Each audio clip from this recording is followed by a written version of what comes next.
Bueno, apartado 2. Paralelamente al desmoronamiento político y económico del feudalismo, en la esfera del pensamiento se lleva a cabo una crítica profunda a las ideas asociadas con ese régimen. El resquebrajamiento de los sólidos pilares de la sociedad medieval está acompañado por la disolución de sus rígidas estructuras de pensamiento. El primer momento de esta tarea de renovación intelectual se lleva a cabo durante el Renacimiento. Con la mirada puesta en el humanismo clásico, los intelectuales renacentistas tratan de introducir un nuevo modelo de hombre. Al rígido encasillamiento de las castas, a la clásica inmovilidad de la sociedad feudal, los hombres del Renacimiento, llevando a cabo múltiples actividades, se opondrán vitalmente a la clásica división del trabajo medieval. Con el surgimiento de la burguesía, se sustituye al individuo parcial, simple, instrumento de una función de detalle, por el individuo desarrollado en su totalidad. Bueno, con el surgimiento de la burguesía, se sustituye al individuo parcial, simple, instrumento de una función de detalle, por el individuo desarrollado en su totalidad. El cuestionamiento de la autoridad feudal trae como consecuencia el cuestionamiento de la vieja tradición ideológica. Si ya no es posible poner como piedra de toque a la autoridad de los dogmas, ésta debe provenir de la libre observación del sujeto.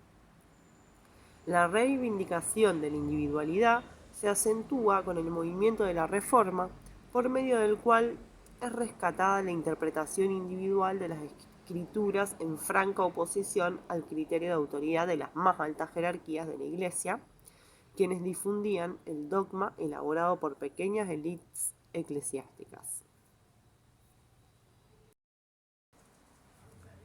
También en el Renacimiento se comienza a teorizar sobre el origen del poder político.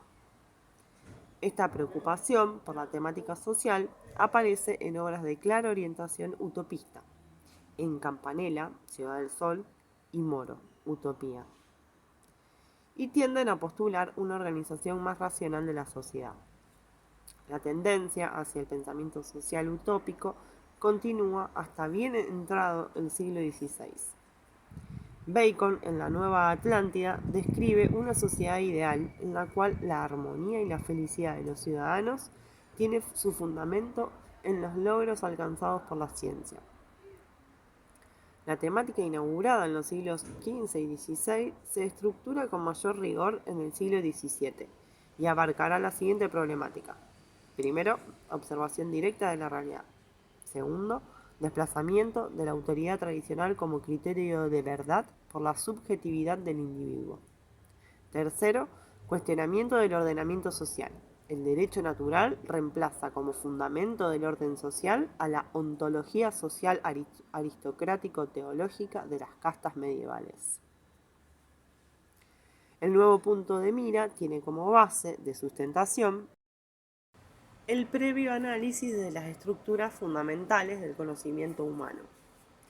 El hombre no es solo un animal creyente, sino que también, y por sobre todas las cosas, un animal racional.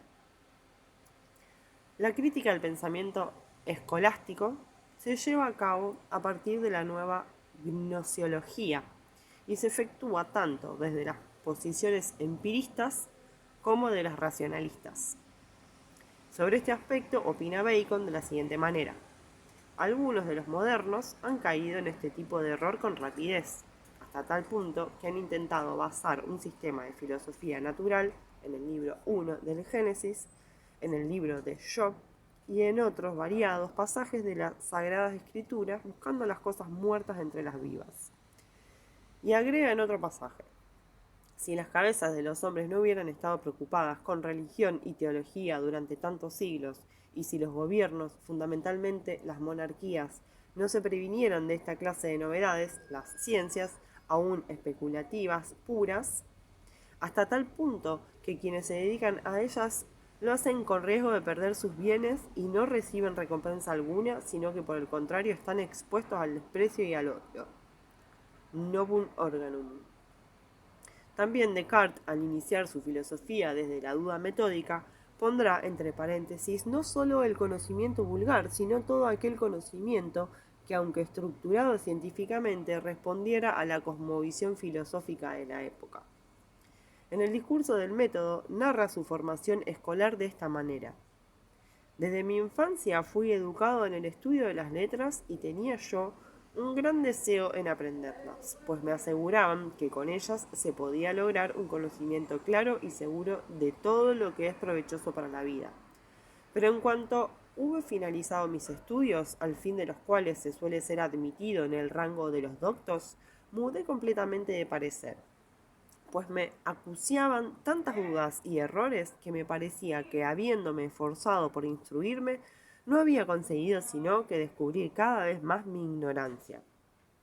Más adelante agrega: en lo que se refiere a las demás ciencias, al tomar sus principios de la filosofía, yo juzgaba que sobre tan débiles fundamentos no podía haberse construido nada firme. Educados en centros universitarios de su época, en donde se impartía una meticulosa formación escolástica, estos pensadores conocieron en toda su amplitud las consecuencias de una ciencia basada en la silogística aristotélica. El silogismo aristotélico, con su dialéctica vana y la interpretación de las Sagradas Escrituras, constituían los pilares de la enseñanza universitaria.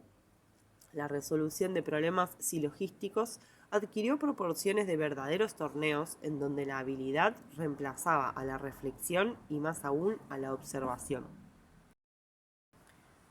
El silogismo fue entonces considerado tautológico por naturaleza y como instrumento inadecuado para el progreso de los conocimientos. Partiendo de esta convicción, las corrientes renovadoras llevaron un ataque sistemático a esta estructura privilegiada de la lógica tradicional.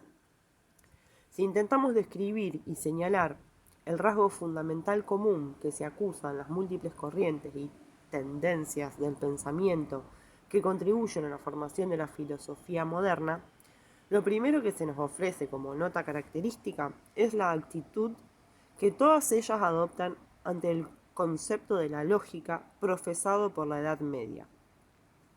En la repudiación de la dialéctica, en la recusación del silogismo como método fundamental del conocimiento, se dan la mano el escepticismo y la ciencia de la experiencia, el ideal histórico del humanismo y la nueva filosofía de la naturaleza. En efecto, Descartes, en las reglas para la dirección del espíritu, considera que el silogismo es totalmente inútil para los que quieran investigar la verdad de las cosas y tan solo puede servir a veces para decir con mayor facilidad a otros las razones conocidas de antemano. También Bacon, en Novum Organum, rechaza el silogismo, pues es en absoluto incompetente en cuanto a la parte activa de las ciencias. Y Galileo, en una carta a Kepler, comenta: como te reirías si oyeses cómo el más ilustre de los filósofos de nuestra escuela se esforzaba en borrar y arrancar del cielo los nuevos planetas a fuerza de argumentos lógicos, como si se tratara de fórmulas mágicas.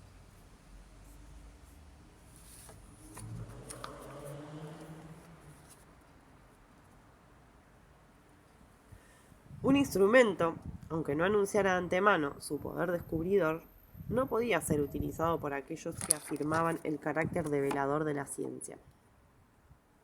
A diferencia de siglos posteriores, la mayoría de los filósofos más destacados del siglo XVII, este es apartado 3, bueno, lo voy a cortar de nuevo, para que no sea tan largo.